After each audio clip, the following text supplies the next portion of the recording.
Epstein files নিয়ে কেন আতঙ্কিত হয়ে পড়েছিলেন ট্রাম্পের হোয়াইট হাউস? ট্রাম্পের নিজের সমর্থকরাই কেন এপস্টিন ইস্যুতে প্রশ্ন তুলেছিলেন? হোয়াইট হাউসের সিচুয়েশন রুমে এপস্টিন নিয়ে কি আলোচনা হয়েছিল? সব এপস্টিন ফাইল প্রকাশ করতে কেন দ্বিধায় ছিল ট্রাম্প প্রশাসন? জেডি ভ্যান্স কেন দ্রুত সব নথি প্রকাশের পক্ষে ছিলেন? আপনারা দেখছেন টিভিএন 24 নিউজ নেটওয়ার্ক। সবশেষ আপডেটে স্বাগত জানাচ্ছি আমি মৌসুম ইসলাম।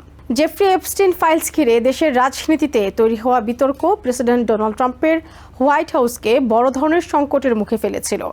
বাইরে থেকে প্রশাসন বিষয়টিকে গুরুত্বহীন হিসেবে দেখানোর চেষ্টা করলেও ভেতরে ভেতরে এটি নিয়ে তৈরি হয়েছিল ব্যাপক উদ্বেগ ও অস্থিরতা। নিউ ইয়র্ক টাইমসের প্রতিবেদন অনুযায়ী পরিস্থিতি নিয়ন্ত্রণে আনতে ট্রাম্প প্রশাসনের শীর্ষ কর্মকর্তারা একাধিকবার হোয়াইট হাউসের সিচুয়েশন রুমে জরুরি বৈঠকে বসেছিলেন।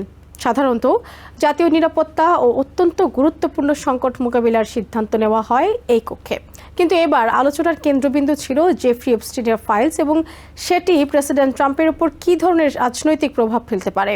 2025 সালের জুলাই মাসে এমনই এক বৈঠকে অংশ নেন ট্রাম্প প্রশাসনের শীর্ষ উপদেষ্টারা। তবে সেখানে উপস্থিত ছিলেন না প্রেসিডেন্ট ট্রাম্প নিজে।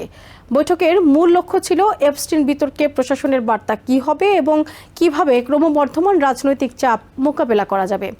এর কয়েকদিন আগেই জাস্টিস ডিপার্টমেন্ট ও এফবিআই একটি প্রতিবেদন প্রকাশ করে জানায়, দীর্ঘ পর্যালোচনার পর তারা এমন কোনো তথাকথিত ক্লায়েন্ট লিস্ট খুঁজে পায়নি যেখানে এপস্টিনের সঙ্গে যুক্ত ক্ষমতাধর ব্যক্তিদের তালিকা রয়েছে।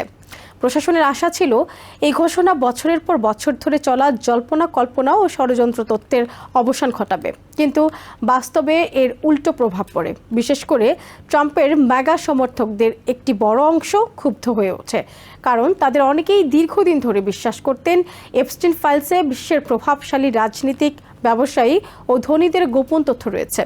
ফলে জাস্টিস ডিপার্টমেন্টের ঘোষণার পর নতুন প্রশ্ন তৈরি হয়, যদি কোনো ক্লায়েন্ট লিস্ট না থাকে তাহলে এতদিন ধরে আলোচিত গোপন নথিতে আসলে কি ছিল? এর মধ্যেই ট্রাম্প ও এপস্টিনের অতীত সম্পর্ক নিয়ে নতুন করে সংবাদ প্রকাশের প্রস্তুতি নেয় গণমাধ্যম। বিষয়টি আরও বড় রাজনৈতিক ঝুঁকিতে পরিণত হতে পারে এমন আশঙ্কায় হোয়াইট হাউসের ভেতরে উদ্বেগ বাড়তে থাকে। সিচুয়েশন রুমের বৈঠকে ভাইস প্রেসিডেন্ট জেডি ভ্যান্স সতর্ক করে বলেন, এপস্টিন ইস্যু শুধু বিরোধীদের আক্রমণের বিষয় নয়, বরং এটি ট্রাম্পের নিজের রাজনৈতিক ভিত্তির মধ্যেই বিভাজন তৈরি করছে। তার মতে প্রশাসনের উচিত যত দ্রুত সম্ভব এপস্টিন সংক্রান্ত নথি প্রকাশ করে স্বচ্ছতার বার্তা দেওয়া, কারণ কংগ্রেস শেষ পর্যন্ত এসব নথি প্রকাশে চাপ দিতে পারে। ভ্যান্সের যুক্তি ছিল, প্রশাসন নিজে আগে থেকে তথ্য প্রকাশ করলে তারা স্বচ্ছতার কৃতিত্ব নিতে পারবে, কিন্তু যদি ধীরে ধীরে তথ্য বের হয় তাহলে প্রতিটি নতুন তথ্য আবার নতুন বিতর্ক তৈরি করবে। তবে ট্রাম্পের অন্য উপদেষ্টারা বিষয়টি নিয়ে সতর্ক অবস্থান নেন। তাদের আশঙ্কা ছিল মিলিয়ন মিলিয়ন পৃষ্ঠার নথির মধ্যে থাকা যাচাই না হওয়া অভিযোগ, অসম্পূর্ণ সাক্ষ্য বা ব্যক্তিগত তথ্য প্রকাশ করলে নতুন রাজনৈতিক ঝড় তৈরি হতে পারে। বৈঠকে কয়েকটি সম্ভাব্য পদক্ষেপ নিয়ে আলোচনা হয়। একটি ছিল আদালতের কাছে এপস্টিন সংক্রান্ত গ্র্যান্ড জুরি নথি প্রকাশের আবেদন করা। এতে প্রশাসন দেখাতে পারবে যে তারা স্বচ্ছতার পক্ষে। আরেকটি পরিকল্পনা ছিল এপস্টিনের দীর্ঘদিনের সহযোগী গিলেন ম্যাক্সওয়েলের সঙ্গে কথা বলে তার বক্তব্য প্রকাশ করা। তবে ম্যাক্সওয়েলের কাছ থেকে তথ্য পাওয়ার বিনিময়ে তাকে কোনো সুবিধা দেওয়া হতে পারে এমন ধারণা নিয়েও বিতর্ক তৈরি হয়। কয়েকজন কর্মকর্তা সতর্ক করেন, যৌন পাচারের মামলায় দণ্ডিত একজন ব্যক্তিকে কোনো ধরনের ছাড় দিলে তা প্রশাসনের জন্য বড় রাজনৈতিক বিপর্যয় তৈরি করবে।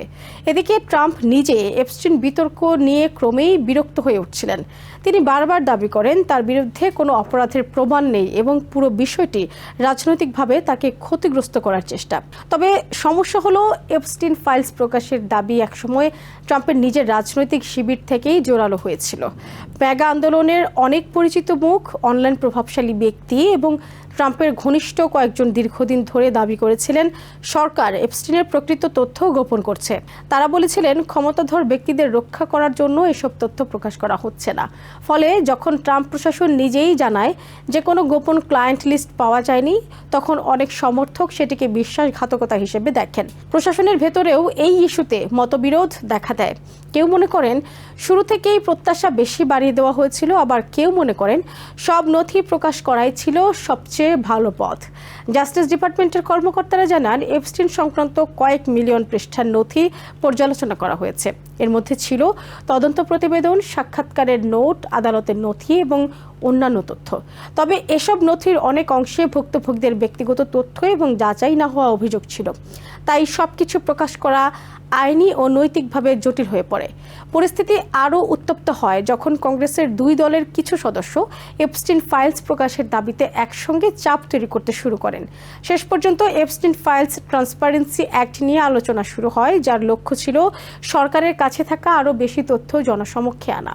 ট্রাম্প প্রশাসনের কর্মকর্তারা বলেন তারা স্বচ্ছতার পক্ষে, তবে একই সঙ্গে ভুক্তভোগীদের সুরক্ষা এবং ভুল তথ্য ছড়িয়ে পড়া ঠেকানো জরুরি। অন্যদিকে সমালোচকদের দাবি, প্রশাসন এমন তথ্য প্রকাশ করতে দ্বিধা করছিল যা রাজনৈতিকভাবে অস্বস্তিকর হতে পারে।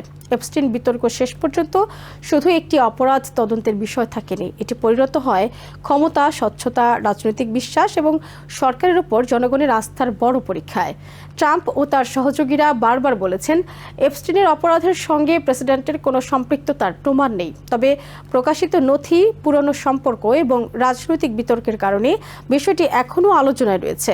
বিশ্লেষকদের মতে, জেফ্রি এপস্টিনের মৃত্যুর বহু বছর পরও তার রেখে যাওয়া নথি ও সম্পর্কের জাল আমেরিকার ক্ষমতার কেন্দ্রগুলোকে নাড়িয়ে যাচ্ছে। আর এই বিতর্ক দেখিয়ে দিয়েছে একবার তৈরি হওয়া সন্দেহ ও অবিশ্বাস দূর করা রাজনীতিতে কতটা কঠিন। নিউ ইয়র্ক থেকে সম্প্রচারিত TVN 24 টেলিভিশন, বিশ্বজুড়ে বাঙালির কণ্ঠস্বর।